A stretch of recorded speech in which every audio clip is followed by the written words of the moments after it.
रहीम सब खां पहिरियों त तव्हां सचाई न्यूज़ उन जी टीम जी महिरबानी जो जेको आहे तव्हां पंहिंजो क़ीमती टाइम कढी जेको आहे ॿारनि जे हवाले सां जेके आहिनि हिकिड़ी ख़ुसूसी तौर ते जेको आहे उहा असां खां इंफॉर्मेशन वठणु आया आहियो। असांखे ख़ुशी थी थिए तव्हांखे ॿुधाईंदे त असांजे कॉलेज में हिन वक़्तु 736 बॉयज़ ऐं girls first year inter medical engineering जा ॿार आहिनि। पहिरियों जेके मां आयो हुउमि त उहे घटि हुआ, पोइ असां उस्तादनि पेरेंट्स वालदेन जेके आहिनि उन्हनि गॾिजी असां मुख़्तलिफ़ स्कूलनि में बि वियासीं जेके फीडिंग स्कूल्स आहिनि। ओॾो उन्हनि जी महिरबानी त मदई जी जा जेके फीडिंग स्कूल आहिनि मुख़्तलिफ़ उन्हनि जा ॿार छोकिरा ऐं छोकिरियूं वालदेन उहे बि हिते मोकिलिया।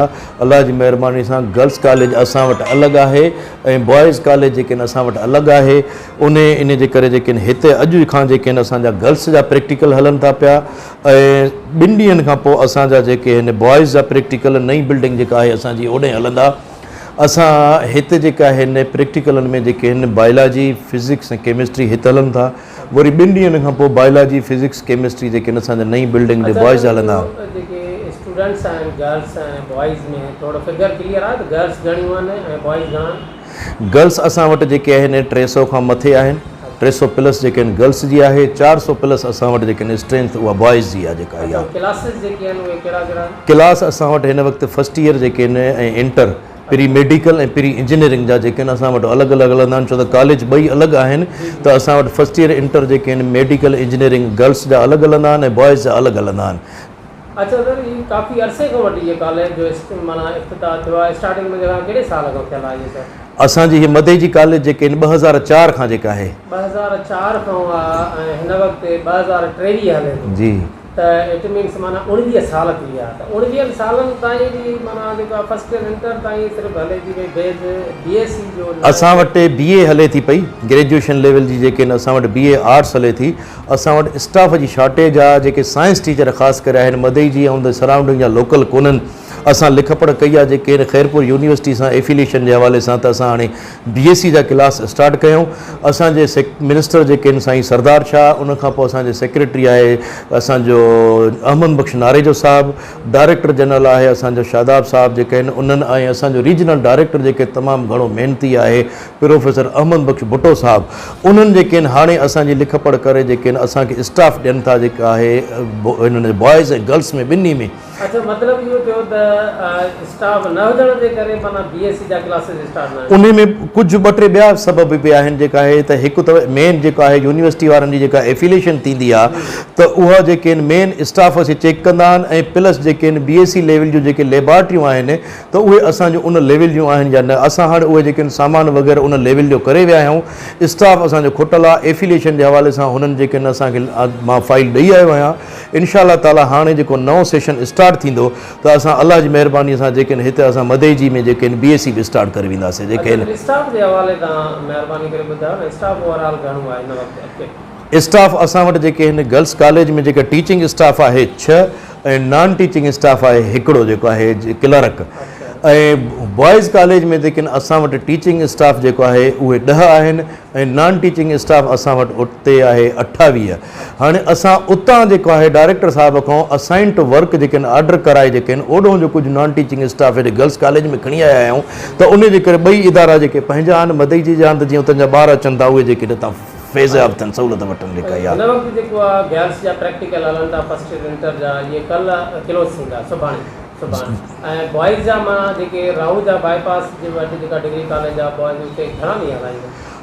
सुभाणे असां वटि हिते गर्ल्स जा जेके आहिनि उहे पूरा थींदा। उन खां पोइ असां हिकिड़ो ॾींहुं वरी अञा वरी पोइ ॿियो ॾींहुं जेके आहिनि गर्ल्स जे लाइ हिकिड़ो ख़ुशूसी रखंदा आहियूं त नियाणियूं हुनखे अंदरि ॿाहिरि या को रहिजी थो वञे को एब्सेंटीज़ त उन्हनि जे लाइ ख़ुशूसी ॾींहुं रखंदासीं स्पेशल। त जेके आहिनि उहा कंहिं बि इन में क्लास में first year inter medical engineering में रहिजी थी वञे त उहा उन्हनि जे लाइ ॾींहुं उन ॾींहं ते वरी अचे जेके आहिनि हिकिड़ो असां उन्हनि जे लाइ ॾींहुं रखंदासीं।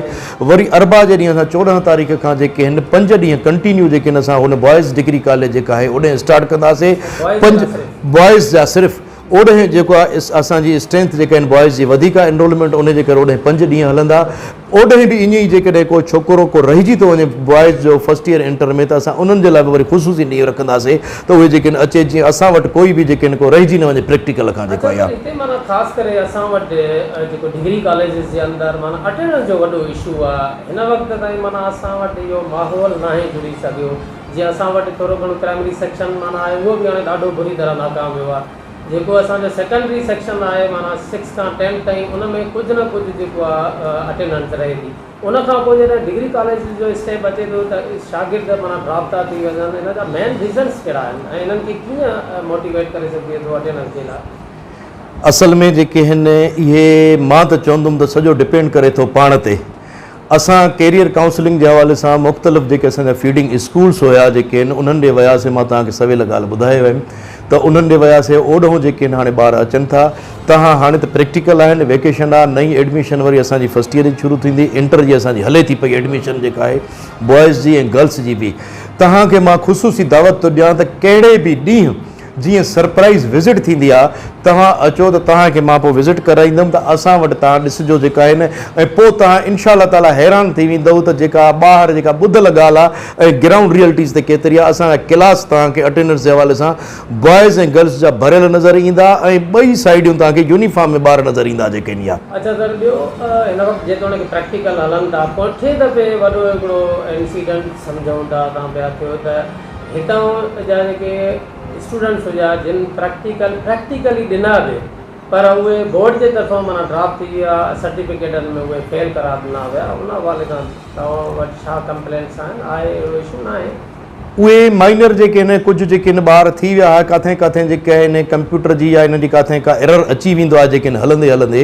उहे जेके ॿार हिते असां वटि प्रेज़ेंट हुया असां उन्हनि खे लिखी ॾींदा आहियूं त जेके उहा शइ एविडेंस ॾींदा आहियूं उन्हनि खे बोर्ड वारनि खे।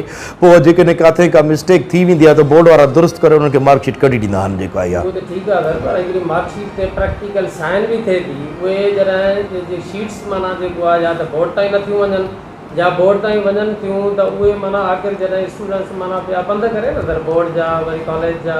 असां त कॉलेज जे तरफ़ां जेके आहिनि ओरिजिनल जेके आहिनि अवॉर्ड शीट ऐं प्लस सिग्नेचर शीट बोर्ड में जमा कराईंदा आहियूं।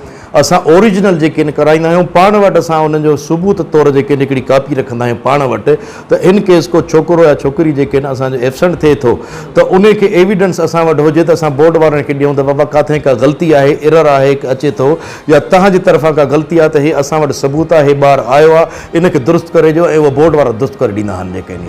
अच्छा सर, इन वटि वॾो इशू हले थो पियो जेको सर्टिफिकेटनि जी फीस यानी कि जेके फॉर्म भरजनि था उनजी बोर्ड जे तरफ़ां का फीस आहे, कॾहिं चवंदा गवर्नमेंट माफ़ कई आहे, वरी न कई आहे, वरी हेतिरी आहे। ॾाढो इहो उलझल मसइलो थी वियो आहे। हिन वक़्तु ताईं इहो क्लियर थियो आहे न?